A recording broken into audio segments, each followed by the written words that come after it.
شهر رمضان الذي أنزل فيه القرآن.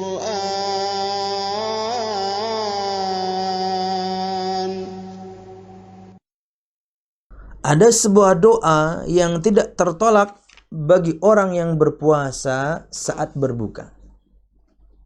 Dalam sebuah riwayat Nabi Muhammad sallallahu alaihi wasallam bersabda, "Thalathun la turaddu da'watuhum, as-saimu hatta yuftir, wal imamul adil, wal mazlum."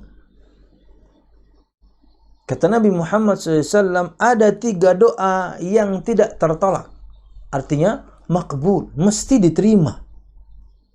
Tentunya dengan melakukan sebab-sebabnya. Kita sering sebutkan ini.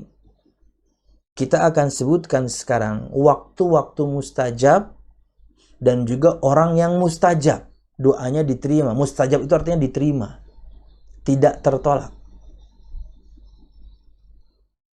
Anda di tempat yang mustajab doa, Anda di waktu yang mustajab doa, tapi asupan makanan Anda haram, nggak bisa.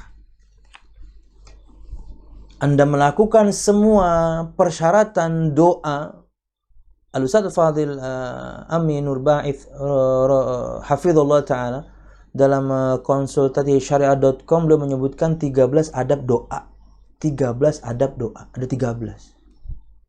12 pertama itu berdoa dengan lirih, berdoa dengan sungguh-sungguh, berdoa dengan yakin akan dijawab, berdoa dengan yang global, bukan terperinci detail, dan macam-macam adab yang diajarkan Nabi Muhammad, mengangkat tangan, bla bla bla.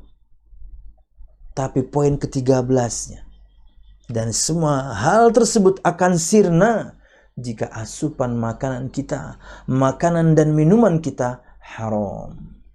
Bayangin. Itulah kenapa kemudian banyak ustadz-ustadz kita mendakwahkan tentang harta haram, tentang harta halal dan haram. Yang tentunya semuanya akan mengerucut pada permasalahan jual beli, dagang, kerja. Kan dari situ semua kita mendapatkan harta. Ya, mereka menyampaikan ancaman Allah, ancaman Nabi Muhammad akan ini haram, tinggalkan, itu haram, tinggalkan. Dan tidak sedikit yang tersadarkan. Tapi ada juga kemudian yang melawan. Yang haram aja susah katanya. Subhanallah. Padahal kalau Anda tahu ujung dari dakwah itu, apa yang diinginkan dari yang mereka sampaikan itu agar doa kita diterima. Hadits Nabi Muhammad jelas menyebutkan ada seorang laki-laki safar.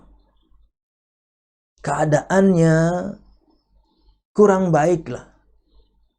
Compang-camping bajunya, berdebu lusut, berdebu pakaian dan juga rambutnya. Mengangkat tangannya ke langit, mengatakan, "Hai Tuhanku, ya Rabbi, ya Rabbi." Hai Tuhanku yang memelihara aku.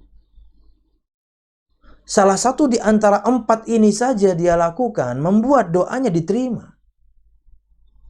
Orang musafir itu doanya mustajab. Orang yang khusyuk itu doanya mustajab. Orang yang ngangkat tangan Allah malu nggak jawab. Orang yang kemudian bertawassul dengan asma dan sifatnya mustajab.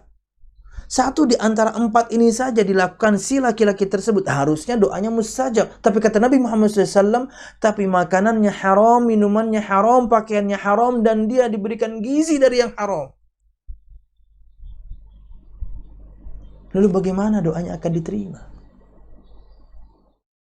Itu ujung dari tujuan semua dai-dai yang mendakwahkan fikih muamalah. Agar doa kita diterima. Waktu yang mustajab, tempat yang mustajab. Anda di Mekah nih. Anda di Ka'bah nih. Anda di sepertiga malam terakhir nih. Tempatnya mustajab, waktunya mustajab. Tapi asupan makanan Anda dan minuman Anda haram. Bahkan harta yang Anda pakai buat umroh pun haram. Gimana? Ya. Tapi subhanallah tidak sedikit yang lapang hatinya hingga menerima dakwah yang demikian hingga mereka rela meninggalkan puluhan juta gajinya. Karena dia tahu bukan lagi gajinya bercampur dengan yang syubhat, gajinya haram. Dia asupkan yang haram itu ke anaknya, ke istrinya. Terkadang menyalahkan istri, terkadang menyalahkan anak, terkadang membela diri. Karena misalnya berakhir pada perceraian, istri sayalah yang buruk. Padahal kalau introspeksi, Anda asupkan apa ke dia selama ini? Yang halalkah atau yang haramkah? Ya. Tapi sekali lagi tentunya ada saja kemudian yang yakni menentang gitu ya. Dengan kata-kata mungkin yang cukup pedas juga terkadang, tapi biarlah.